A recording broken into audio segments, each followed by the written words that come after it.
देखिए, हमारा जो टॉपिक चल रहा है वो चल रहा है बौद्ध धर्म। ठीक है, तो हम बौद्ध धर्म पढ़ रहे थे। बौद्ध धर्म में मैंने कुछ करा दिया आपको, कुछ आगे कराने वाला हूँ। ठीक है, अगर आप चैनल पर नए हैं तो चैनल को लाइक शेयर सब्सक्राइब जरूर कर लें। देखिए, बौद्ध धर्म में अब आज हम पढ़ेंगे बौद्ध साहित्य इसी में। ठीक है, मैंने आपको इतना करा दिया है। अगर ये पहली वाली सी क्लास नहीं देखी है तो वो क्लास भी अवश्य देख लें। अगर यहाँ पे बात की जाए बौद्ध साहित्य की, ठीक है, तो ये मैंने सारा करा दिया है, बौद्ध दर्शन, संगीति और इसमें क्या क्या हुआ था। ठीक है, चलिए बात करता हूँ आज बौद्ध साहित्य की। अगर बात की जाए बौद्ध साहित्य, ठीक है, बौद्ध साहित्य क्या है? त्रिपिटक, जो त्रिपिटक बौद्ध धार्मिक साहित्य है, यानी कि बौद्ध साहित्य में क्या है आपका त्रिपिटक क्या है? बौद्ध साहित्य है। ठीक है, तो बौद्ध साहित्य क्या है आपका? त्रिपिटक। तो त्रिपिटक क्या है आपका? बौद्ध धार्मिक साहित्य है। ठीक है, इस चीज़ को आपको नोट कर लेना है, ये भी एग्जाम्स में पूछ लेता है। ठीक है, बौद्ध धार्मिक साहित्य है।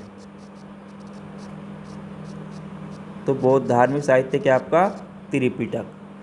पिटकों की संख्या कितनी है, ये एग्जाम में पूछ लेता है, यानी कि पिटकों की संख्या कितनी है।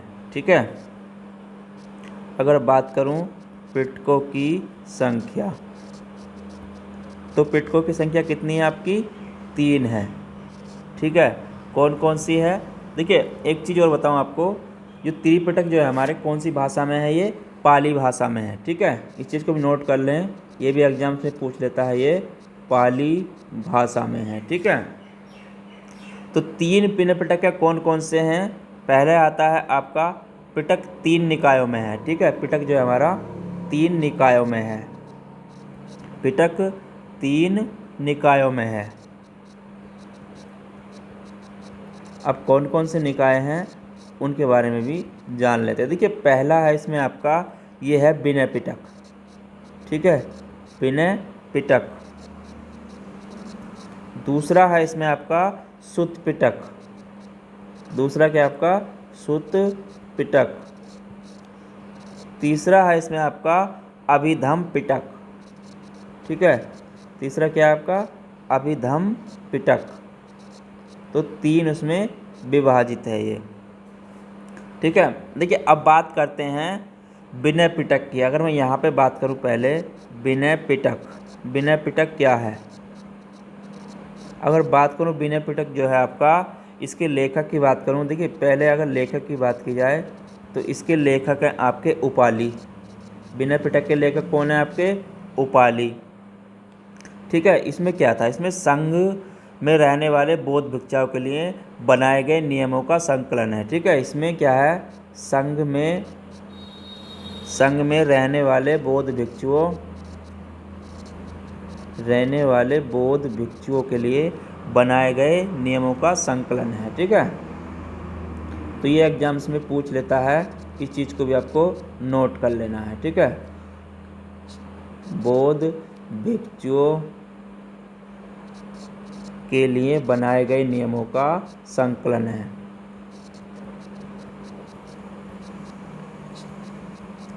बनाए गए नियमों का संकलन है। ठीक है,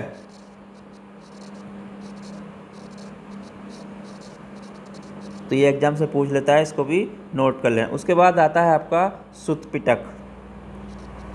अगर बात करूं सुत्त पिटक की, देखिए सुत्त पिटक क्या है?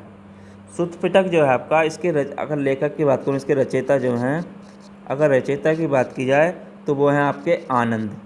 ठीक है, कौन है आपके? आनंद इसके रचयिता हैं। ठीक है, इसमें क्या है? गौतम बुद्ध के उपदेशों का संकलन है। ठीक है, इसमें क्या है? गौतम बुद्ध के उपदेशों का संकलन है। ठीक है, गौतम बुद्ध के उपदेशों का संकलन, उपदेशों का संकलन। ठीक है, तो इसमें उपदेशों का संकलन है। उसके बाद इसमें देखिए, इसमें अगर बात करूँ सुत्त पिटक की, तो जातक कथाएँ जो हैं भगवान बुद्ध के जन्म और पूर्व जन्म की प्रेरणा दायक कहानियाँ का संग्रह है। ठीक है, जातक कथाएं, एक इसमें पूछता है आपका जातक कथाएं, जातक कथाएं पूछ लेता है। इस चीज़ को भी आपको नोट कर लेना है। ठीक है, तो जातक कथाओं में क्या है, देखिए जातक कथाओं में जो है आपका भगवान बुद्ध के जन्म, यानी कि जातक कथाओं में भगवान बुद्ध के जन्म, भगवान बुद्ध के जन्म और तथा पूर्व जन्म, ठीक है, और आपके पूर्व जन्म की क्या है, प्रेरणायक कहानियों का संग्रह है। ठीक है, कि प्रेरणायक कहानियों का संग्रह है।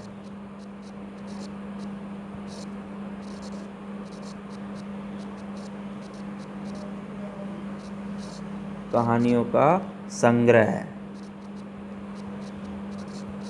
तो इस चीज़ को नोट कर लेना है, ये भी एग्जाम्स में पूछ लेता है। ठीक है, चलिए उसके बाद इसमें बात करूं अभिधम पिटक की। अगर बात की जाए अभिधम पिटक की,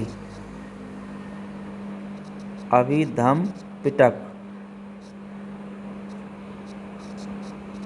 देखिए अभिधम पिटक में क्या होता है, अभिधम पिटक में क्या है, ये रचना, इसकी रचना बौद्ध तृतीय बौद्ध संगीति के समय हुई थी। ठीक है, और रचना के अगर रचयिता की बात करूं, इसके रचयिता की, तो इसके रचयिता हैं आपके मोगलीपुत्र तिस्म। ठीक है, अगर रचयिता की बात करूं, रचयिता, तो रचयिता हैं इसके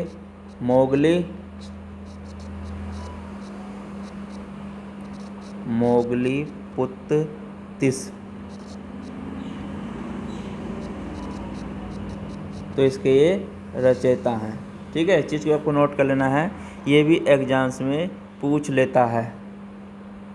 देखिए अभिधम पिटक की अगर बात की जाए तो इसकी जो रचना हुई थी तृतीय बौद्ध संगीति के समय हुई थी। ठीक है, कब हुई थी रचना, तृतीय बौद्ध संगीति के समय रचना जो हुई थी, इसकी रचना तृतीय बौद्ध संगीति के समय हुई थी। ठीक है, तृतीय बौद्ध संगीति के समय हुई थी।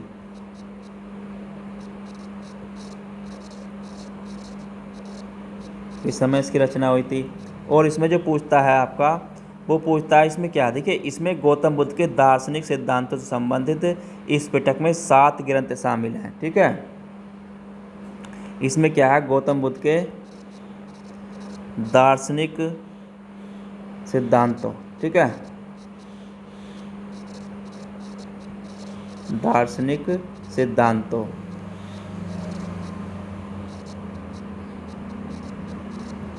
सिद्धांतों से संबंधित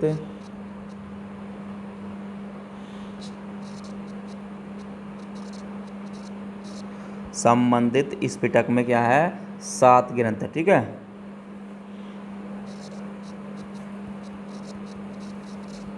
इस पिटक में 7 ग्रंथ शामिल हैं, तो इस चीज़ को भी आपको नोट कर लेना है, ये भी एग्जाम्स में पूछ लेता है। ठीक है, तो 7 ग्रंथ इसमें शामिल हैं। उसके बाद आता है, देखिए ये तो हो गए आपके तीनों पिटक मैंने करा दिए। उसके बाद जो आता है बौद्ध धर्म से जो महत्वपूर्ण पुस्तकें हैं उसके बारे में बात कर लेते हैं। ठीक है, अब पूछ लेता है आपसे बौद्ध धर्म से संबंधित महत्वपूर्ण पुस्तकें। ठीक है, बौद्ध धर्म से संबंधित महत्वपूर्ण पुस्तकों की अगर बात करूं, संबंधित पुस्तकें,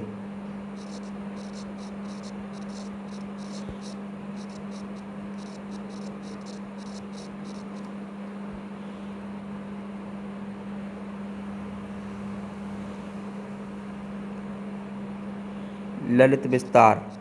ठीक है, एक क्या आपकी ललित विस्तार, तो ललित विस्तार में क्या है, देखिए ये है आपकी गौतम बुद्ध की पूर्ण जीवनी। ठीक है, इसमें क्या है, गौतम बुद्ध की पूर्ण जीवनी,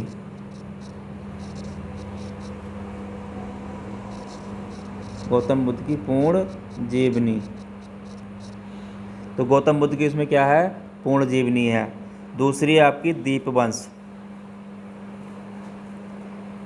दीपवंश है, दीपवंश,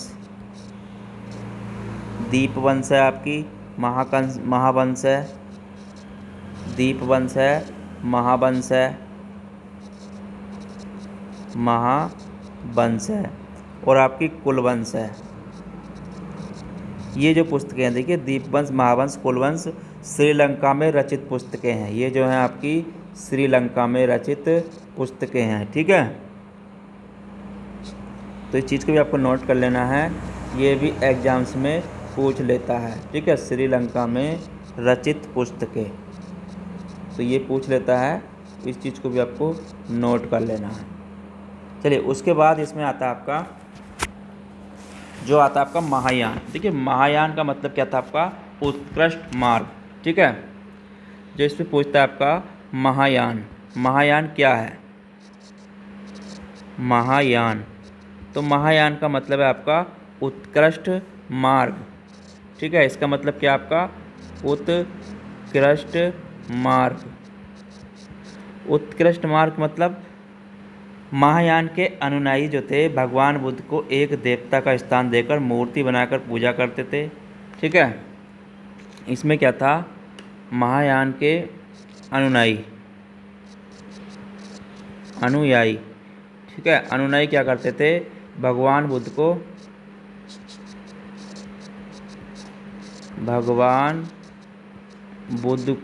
को एक देवता का स्थान देकर, ठीक है, स्थान देकर मूर्ति बनकर पूजा करते थे। ठीक है, मूर्ति बनाकर क्या करते थे? पूजा करते थे।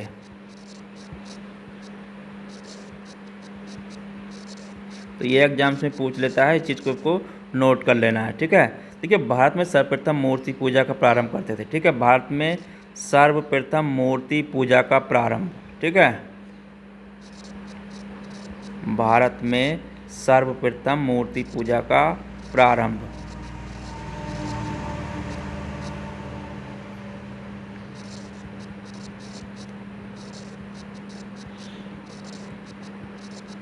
तो इस चीज़ को आपको याद रखना है, ये एग्जाम्स में भी पूछ लेता है। ठीक है, उसके बाद जाता था कि हीनयान जो था आपका मत के अनुयायी रूढ़िवादी थे, यानी कि हीनयान मार्ग के जो अनुयायी थे वो क्या थे? रूढ़िवादी थे। ठीक है, हीनयान, अगर बात करूँ हीनयान की तो इसे क्या बोलते हैं? निम्न मार्ग। ठीक है, इसे क्या बोलते हैं हम? निम्न मार्ग। देखिए, ये जो थे मत के हीनयान मत के अनुयायी जो थे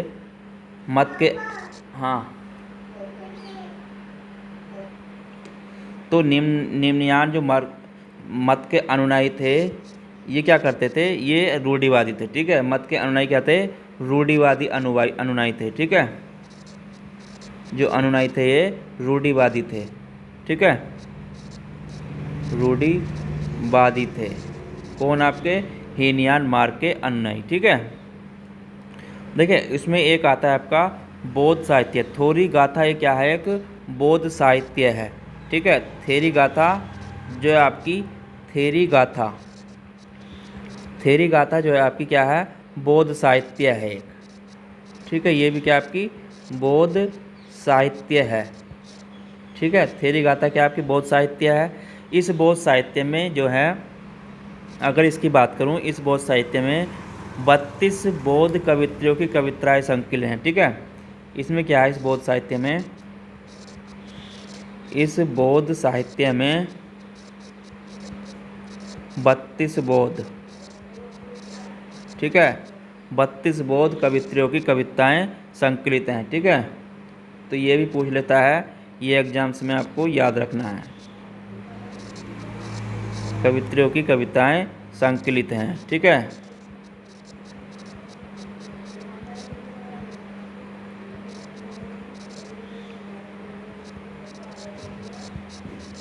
तो ये एग्जाम से पूछ लेता है, इस चीज़ को आपको नोट कर लेना है। उसके बाद इसमें आता है, देखिए, ये तो हो गया आपका बौद्ध साहित्य संबंधित। अब मैं इसमें आगे बात करूं, बौद्ध धर्म का स्थापत्य कला में योगदान क्या रहा है। ठीक है, तो जो आप जब पूछता है वही मैं आपको नोट में करा रहा हूँ मोस्ट। ठीक है, तो इस चीज़ को आपको नोट कर लेना है, जितना भी करा रहा हूँ सारे पॉइंट टू पॉइंट आपके लिए एग्जाम्स में मोस्ट हैं। ठीक है, देखिए, बौद्ध धर्म का स्थापत्य कला में योगदान क्या रहा है? स्थापत्य कला में योगदान। स्थापत्य कला में योगदान की अगर बात करूं तो स्थापत्य कला में योगदान क्या रहा बौद्ध धर्म का। देखिए इसमें स्थापत्य कला में बौद्ध धर्म का एक महत्वपूर्ण योगदान रहा है। ठीक है, स्थापत्य कला की अगर बात करूं, स्थापत्य कला में जो बौद्ध धर्म का क्या है महत्वपूर्ण योगदान रहा। ठीक है,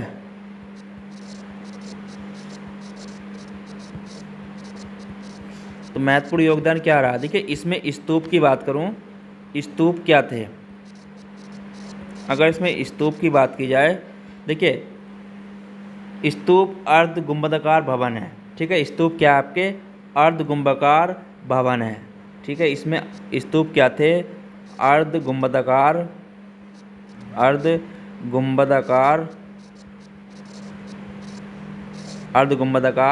भवन है। ठीक है, जिसमें गौतम बुद्ध के जीवन से संबंधित अवशेष जैसी आस्तियों की पूजा की जाती है। ठीक है, तो इसमें क्या की जाती है गौतम बुद्ध के जीवन से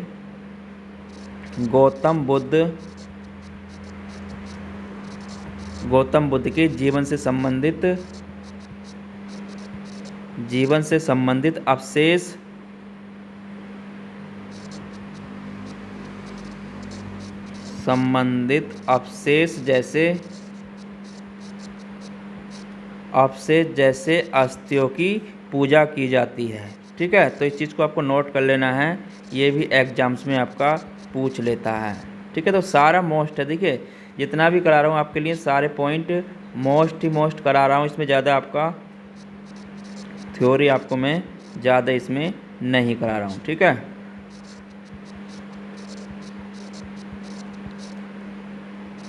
अस्थियों की क्या की जाती थी पूजा की जाती थी। तो इस चीज़ को आपको नोट कर लेना है। देखिए सांची का स्तूप और भरूच का स्तूप कहाँ पर है, ये पूछ लेता है आपका सांची का स्तूप और दूसरा है आपका भरूच का स्तूप। अगर इसकी बात करूं दोनों की तो ये कहाँ पर है आपके, ये हैं आपके मध्य प्रदेश में।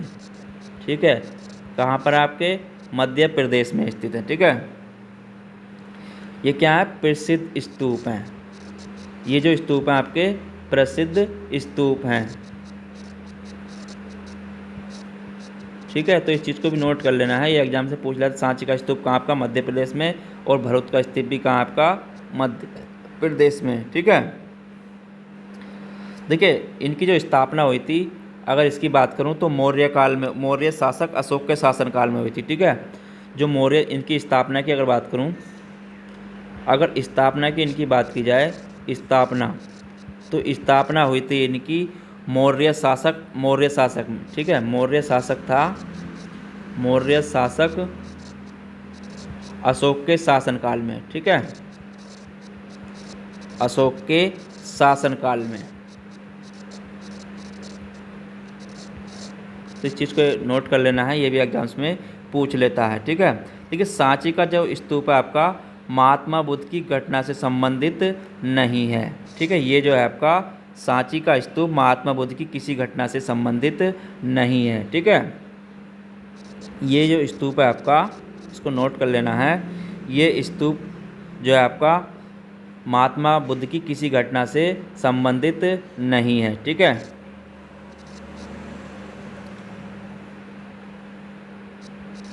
तो महात्मा बुद्ध की किसी घटना से संबंधित ये नहीं है। तो ये भी एग्जाम से पूछ लेता है, इस चीज़ को आपको नोट कर लेना है। ठीक है, संबंधित नहीं है।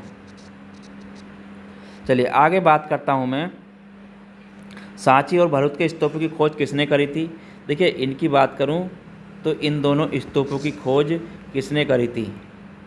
ठीक है, अगर बात करूं इन स्तूपों की खोज, दोनों की जो स्तूपों की खोज करी थी, इन स्तूपों की खोज, अगर खोज की बात करूं तो इनकी खोज किसने करी थी दोनों स्तूपों की, तो ये करी थी अलेक्जेंडर कर्निंग ने। ठीक है, इनकी खोज किसने करी थी स्तूप की खोज, अगर यहाँ पे बात करूँ इन दोनों स्तूपों की खोज,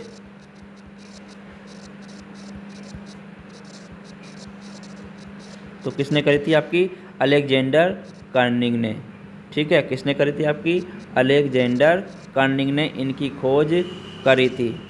ठीक है, तो इस चीज़ को भी नोट कर लेना है, ये भी एग्जाम्स में आपका पूछ लेता है। ठीक है, तो अलेक्जेंडर कर्निंग ने इन स्तूपों की खोज करी थी। ठीक है, देखिए मध्य प्रदेश में स्तूप सर्वाधिक बड़ी संघनता है। मध्य प्रदेश में स्तूपों की सर्वाधिक बड़ी संघनता है। ठीक है, तो ये भी आपको यहाँ पर एक हेडिंग में डाल लेना है।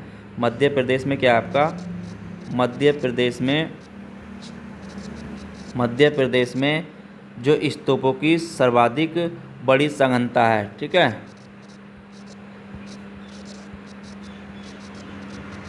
तो ये एग्जाम्स में पूछ लेता है कि सबसे ज़्यादा संघनता कहाँ पर है, तो आपकी कहाँ पर है? मध्य प्रदेश में। ठीक है,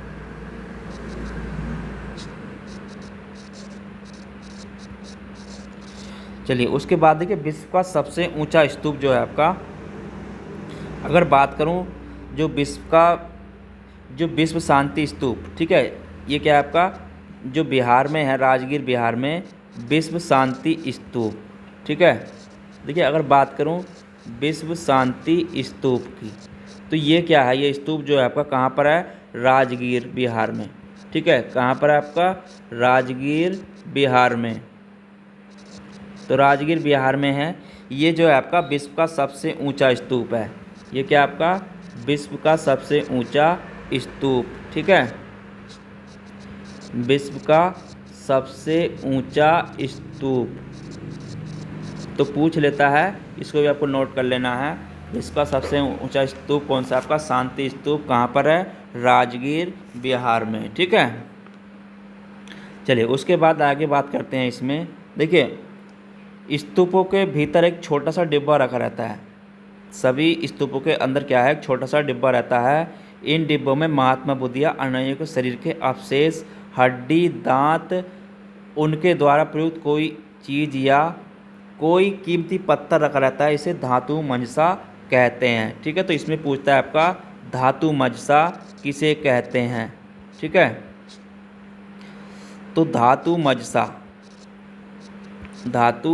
मंजूषा, ये एग्जाम्स में पूछता है धातु मंजूषा किसे कहते हैं। ठीक है, तो इसमें क्या कहते हैं? प्राय सभी जितने भी स्तूप हैं,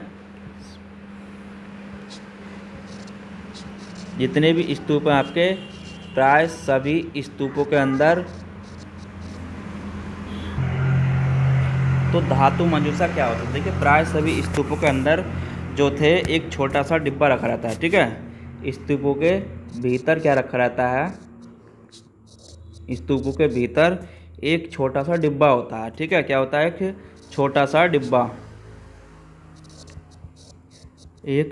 डिब्बा रखा रहता है। ठीक है,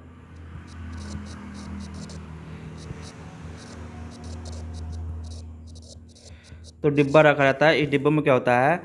इन डिब्बों में जो होता है आपका, जो डिब्बे होते हैं, इन डिब्बों में क्या होता है? महात्मा बुद्ध या उनके अनुयायियों के शरीर के अवशेष। ठीक है, क्या होते हैं इन डिब्बों में? महात्मा बुद्ध या तो महात्मा बुद्ध के, ठीक है, महात्मा बुद्ध या उनके अनुयायियों के,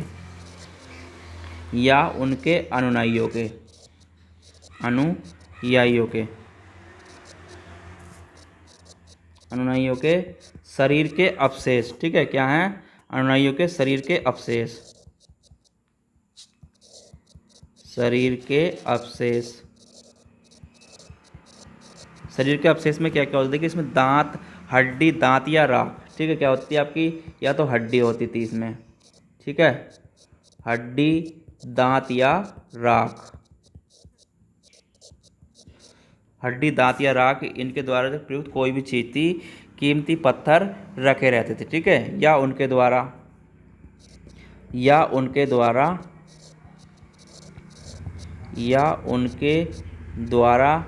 जो थे इसमें कोई ऐसी प्रयुक्त चीज़, ठीक है,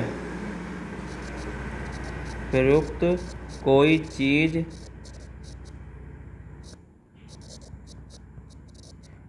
चीज़ या कोई कीमती पत्थर, ठीक है, या कोई कीमती पत्थर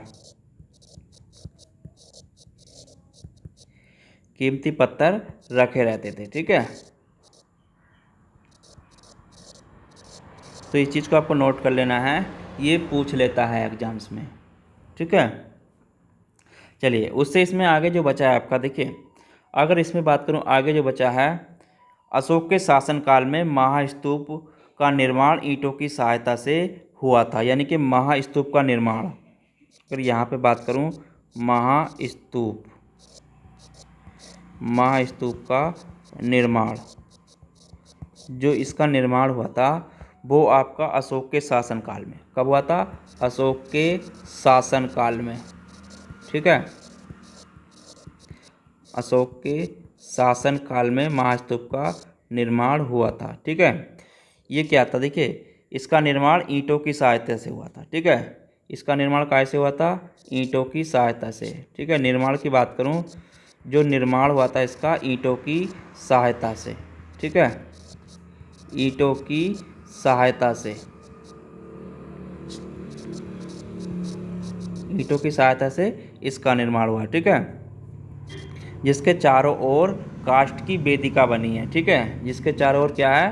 काष्ठ की वेदिका बनी है, ठीक है। जिसके चारों ओर काष्ठ की वेदिका बनी है।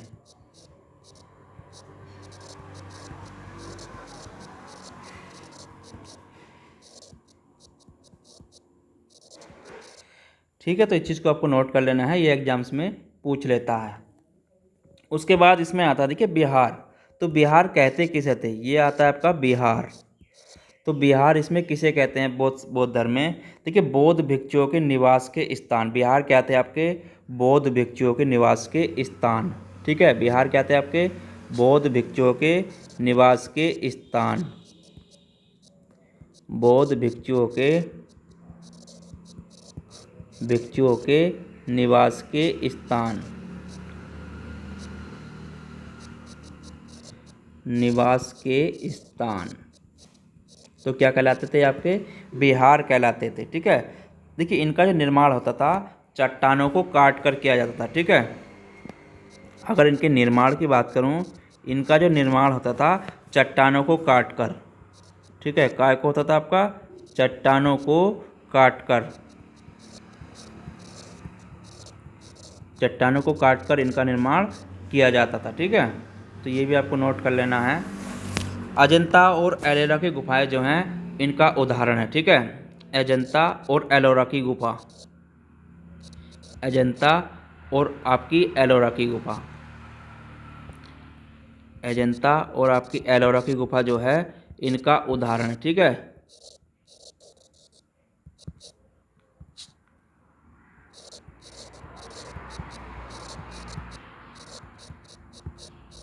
तो इस चीज़ को भी आपको नोट कर लेना है, ये आपसे एग्जाम्स में पूछ लेता है। उसके बाद देखिए जो विश्व का सबसे बड़ा बौद्ध मंदिर है, तो विश्व का सबसे बड़ा बौद्ध मंदिर की अगर बात करूं, देखिए तो वो है आपका बोरोबुदुर। कहाँ है आपका? इंडोनेशिया में। बोरोबुदुर जो है, बोरोबुदुर ये जो है कहाँ है आपका? इंडोनेशिया में, इंडोनेशिया में।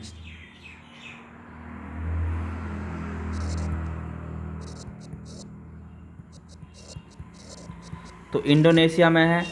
ये जो है आपका विश्व का सबसे बड़ा बौद्ध मंदिर है, ठीक है। ये क्या है आपका? विश्व का सबसे बड़ा बौद्ध मंदिर है, ठीक है। विश्व का सबसे बड़ा बौद्ध मंदिर,